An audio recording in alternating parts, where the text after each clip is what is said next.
Dövlətə xəyanət və digər xüsusilə ağır cinayətlərdə ittiham olunan Ramiz Mehdiyevin ailə üzvləri də istintaq nəzarəti altına alınıb və onların ölkədən çıxışına məhdudiyyət qoyulub.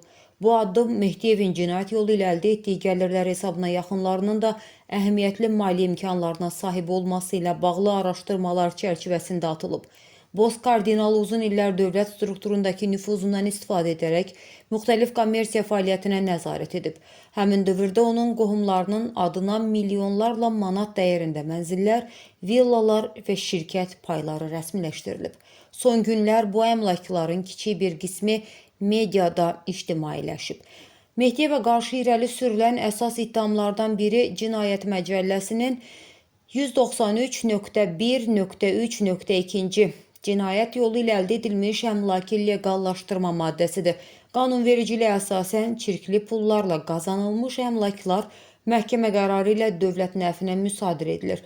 Hökmə qədər isə əmlak üzərinə həbs qoyulur. Hazırki ibtidai istintaq dövründə Mehdiyevin ailə üzvlərinin maliyyə əməliyyatlarını da araşdırırlar.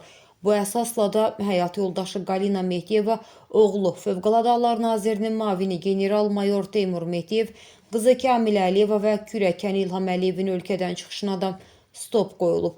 Bu qərar həm də ölkə daxilində, eyni zamanda ölkə xaricində yerləşən daşınmaz əmlakları ilə bağlı hər hansı hərəkətin qarşısını almaq məqsədi daşıyır. Eyni zamanda ortaya çıxa biləcəyi yeni faktlar əsasında Mehdiyev ailəsinin də dindirilməsi ehtimal edilir ki, bu da stop qadağasının tətbiqinə əlavə səbəblərdən biri kimi göstərilir.